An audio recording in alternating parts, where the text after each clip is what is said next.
Welcome back to Ghost Review TVs, where we do all power breakdowns and we do all variety shows. Today, we're going to recap episode one of the season finale of Ghost.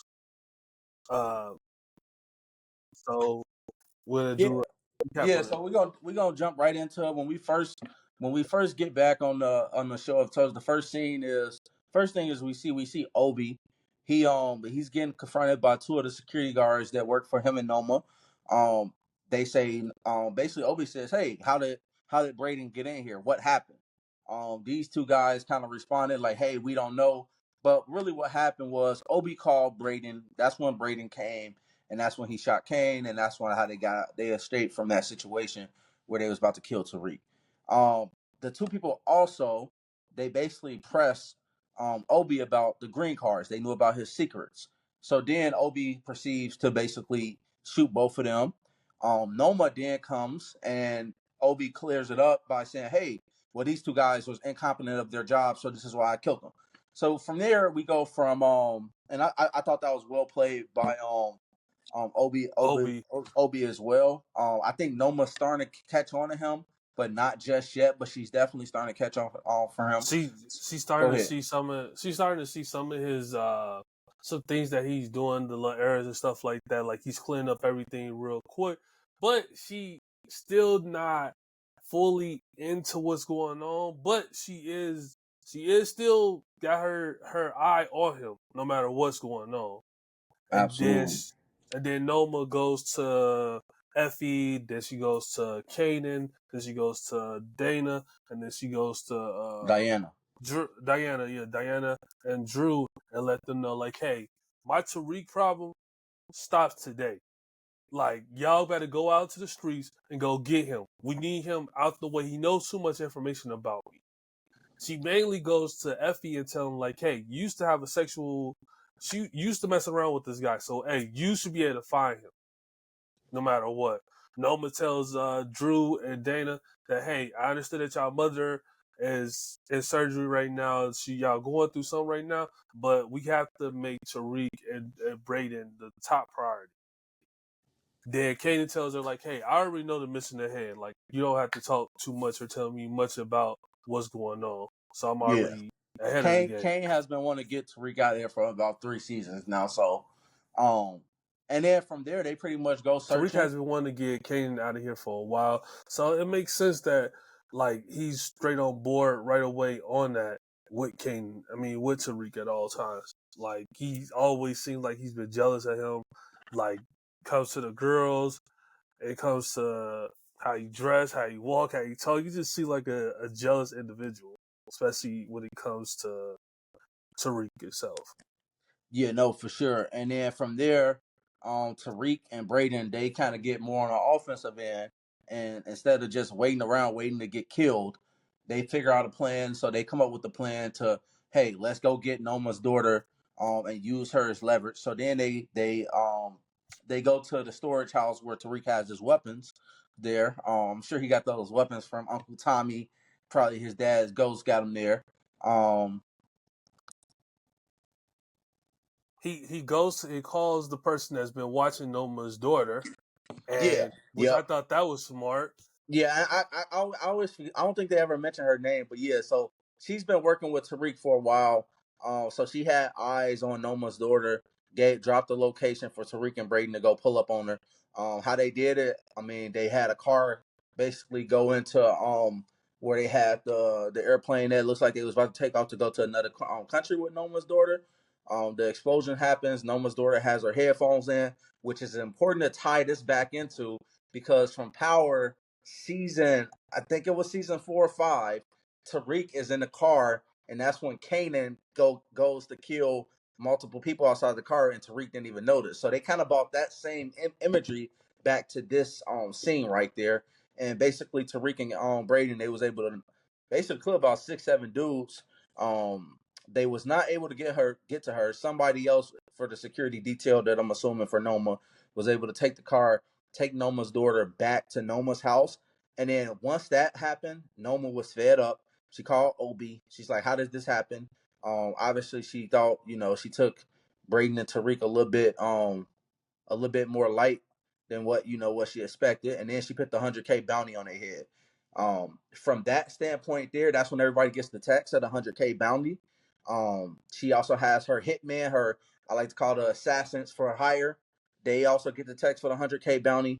Tariq and Brayden then make a foolish decision, which and this is what I didn't understand because they was at kind of a breaking point right there.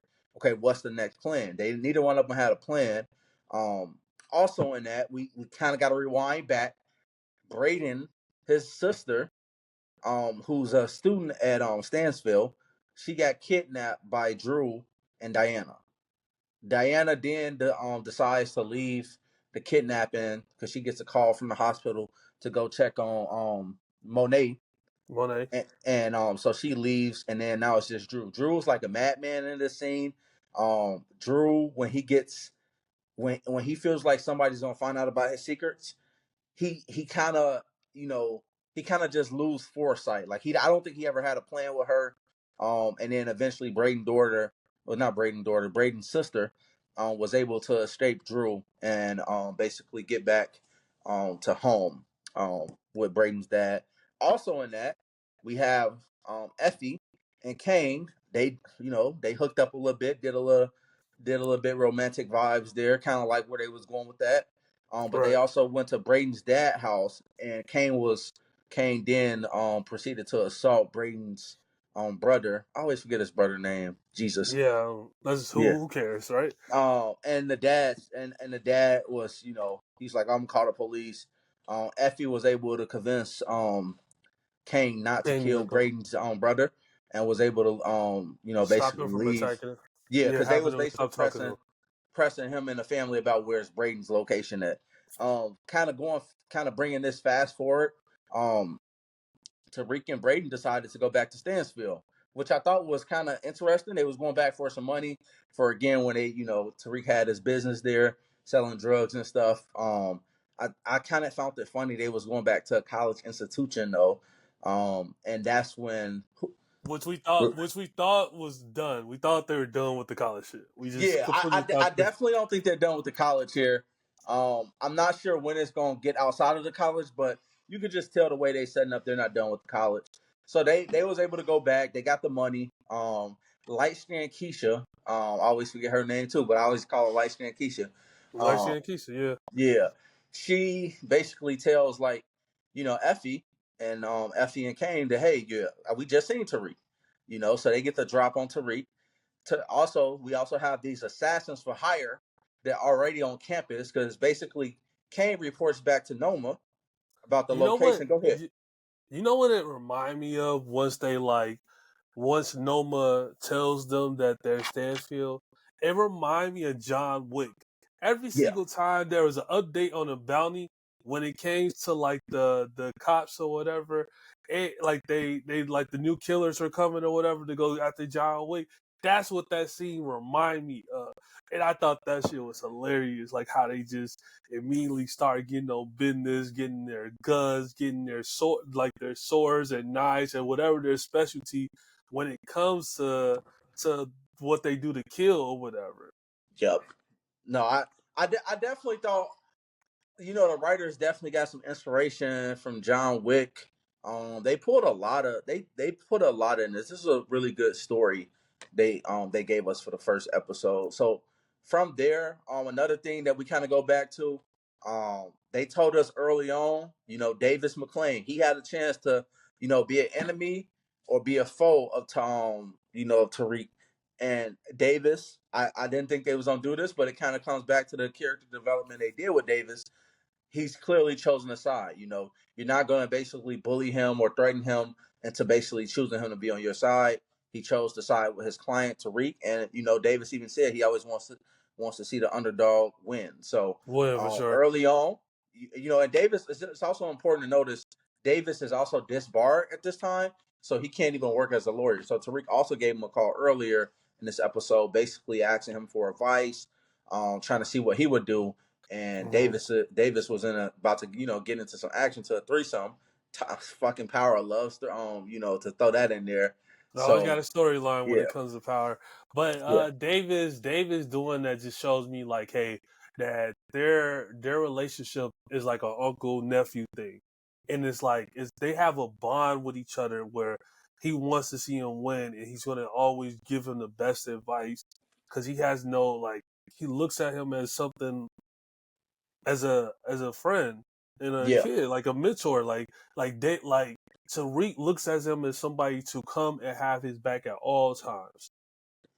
I And totally agree with that, and that's kind of how I analyze it as well. Tariq, it's important to note about Tariq that he doesn't have right now. He's a lone wolf. He was obviously trained by Cane and Tommy, and obviously his dad Ghost.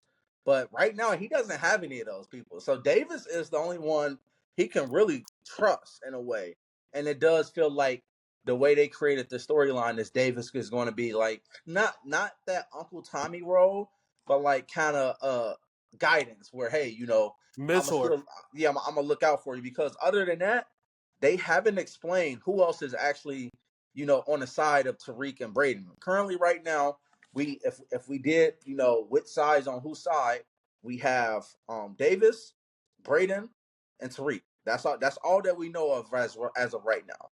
I don't want to interfere, but as we see, they got the drop on break. They got the drop on Tariq. They got the drop on Brayden in the school or whatever. You see light skinned teacher Junior comes up and say, "Hey, do you guys know who Tariq is?" Light skinned teacher immediately knows that hey, he's a cop right away, right? Yep.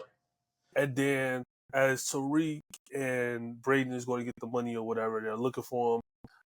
Effie sends him a text message saying, "Hey, Kane's coming to kill you."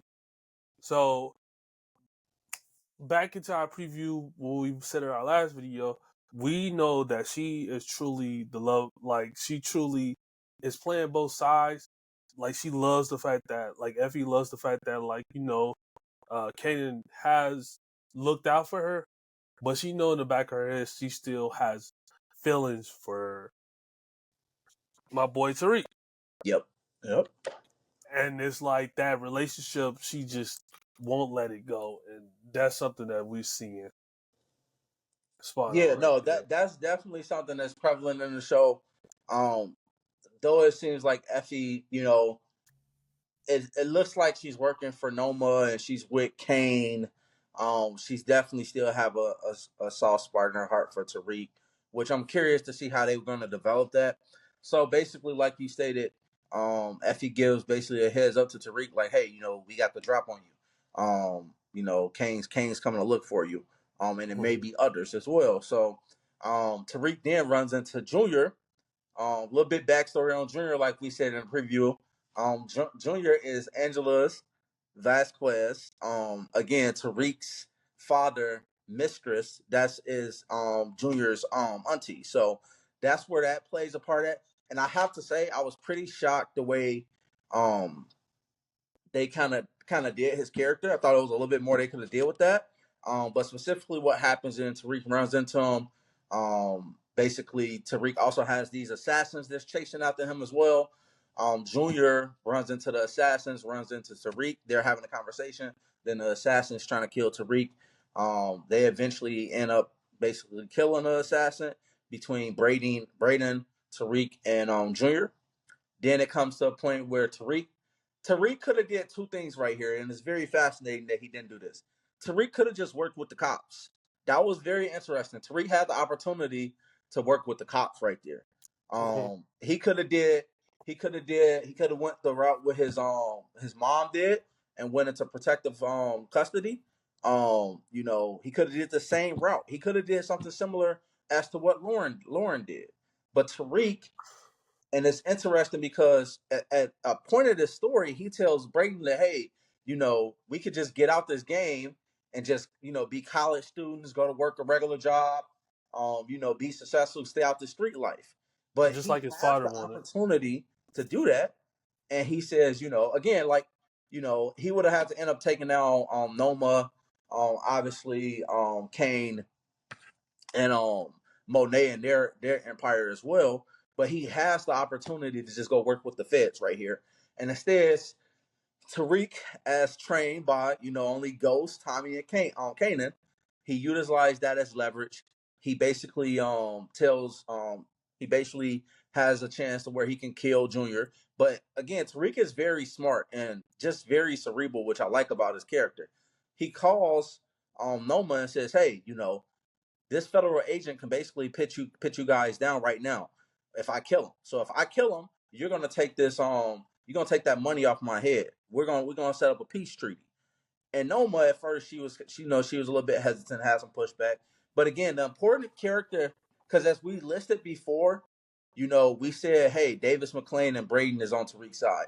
The important character here, I believe, is Obi. Obi's gonna play in a big character. He's gonna be a big character in this because he basically convinces Noma to basically take the money off the head. Like, it's bad for business. We can go down in the federal, we can go down feds, and now not only you're trying to get blood revenge for Tariq, when honestly Tariq never killed anybody. He didn't kill your daughter. He didn't do anything. So let's take this money off his head. Let's continue business as normal and let's just cut Tariq out the game of the drug game. Now he doesn't have a supplier, so now he has to figure that out. So they come to a truce with that, and then he kills Junior. Which I'm gonna be honest with you, I thought it was two ways he could go about it. Um, Two ways he could. I thought he could have kept Junior alive and pretty much let him live and use that as leverage. He could have used this as leverage. He could. I think he could have used this as leverage. But instead he chose to kill him because Noma wouldn't have known if Junior was still alive or not.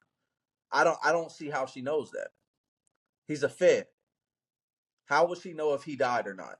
And honestly, with the feds, they can basically make it up and say an officer or a federal agent died and he could still be alive. They can change his names, all types of stuff you could do. But instead, Tariq decided to kill him, obviously to set that peace treaty. And then I'll let you take it from there. About like, what do you think about what he did with there? Considering the fact that he told Brayden in that same episode, "Hey, we can just go back to going to college and being regular students." Yeah, I thought that was something that like his dad been telling him for the longest. He been hearing this forever. Like, hey, stay out the street. Like, this is not something that he wants or whatever. But hey, we all gotta learn. I mean, we go through life without learning and learn these things about like this type of shit right here. And then they go into they go into a path where you know Junior's mom goes to Don Carter and basically tell him like, "Hey, they killed my kid." Like they're letting the case go, and Don Carter is basically saying like, "Hey, I'm gonna get revenge for your son." In so many words, and they end the story from there. Hold on, Um, a little bit of backstory, and this is, for episode 2. This is why you guys want to tune back in. We're gonna figure out and break out to you who's the niece. We're gonna figure that out, and we'll let you guys know in episode 2. But that's apparently how Officer Carter is tied into this power universe. Potentially, if you guys check out the next episode, specifically somebody in the previous past of this power universe got killed, probably by maybe Tariq family members or someone, you know on the side of those of Tariq's family, and they killed Don Carter's wife, and that's what ties him into the St. Patrick because he's very familiar with the St. Patrick. He knows them, knows the family. So, um, definitely want to check that out. But yeah, for this episode, I thought it was you know, I thought it was a great episode. If I have to rank it out of 10, and you can tell me what you think as well, thought it was about a 9.5. The only things that I thought that could have improved was I thought the Monet subplots was kind of pointless. Didn't really need to see that. As far as when she was they was thinking about when she was battling her treatments to either stay alive or not. But I thought the episodes was pretty fire. Other than that, what do you have it rated as? I rate it as a 9 out of 10. The only reason why I say that is because some things were predictable. Some things that I felt like we predicted in our last previous episode where we predicted all the training events that was going on. I thought that was something that like I liked it, but I liked how they went straight into action. I like the John Wick scene. I like the fact that like Noma is giving them a chance to like you know they're giving them opportunity to like call that truce, and that was a deal that was good for me. It was a great episode. I watched it like 3 different times. We'll be back for our second episode where we do predictions for episode Hold 2. on. I just wanted to get a couple of things before we wrap this up. Three things that I noticed that I thought was important to notice. Councilman Tate, Councilman Tate was not in the episode at all. It was not, so they haven't even introduced him yet. He's going to be a key player in all this. Another person they haven't really introduced as well. Obviously, they introduced Don Carter at the end. He's going to play a part. I was shocked just off the season finale of the previous season that they only gave Junior one episode before they killed him. I find that intriguing because they let a lot of bodies get killed this for a first episode. I think this was the most amount of bodies of main characters they let get killed. I think think that was kind of interesting. And then I think the most important part is Dru. When do they kill him off? Because he's a loose end right now. We also got to remind ourselves Dru and Diana, they are the ones that set up the play on Monet. So eventually that's got to get figured out and taken out. And also, what we did mention in here, kind of quick subplot, Tariq was also able to tell Dru to basically when Cane seen him take the pressure off him with Cane as far as Cane trying to kill him, um even though Noma put the hit off after they put the peace treaty, and Dru told him that because Tariq knows, hey, you guys told me to do this to try to kill your mom. So that's going to be an important part. The Councilman Tate and Dru standpoint, and obviously also Officer Carter is going to be a big tail sign as far as what their character is going to be this year, this season. And yeah, man, this also a fire start though. Like I'm excited to break down episode 2 of what we think is going to happen, and hopefully you guys can tune in, check that out, like and subscribe, drop comments, thoughts of what you guys think that's going to happen this season, and we'll love to analyze that with you guys, and we'll definitely respond to all comments. Yeah, the next episode we're gonna give previews. We'll give our second thoughts on what episode 2 is gonna be about, and yeah, just look forward to like you said, like, subscribe, give us comments, and give us feedback into how you guys want these videos to be like. We'll see you guys later on the next episode. Thanks.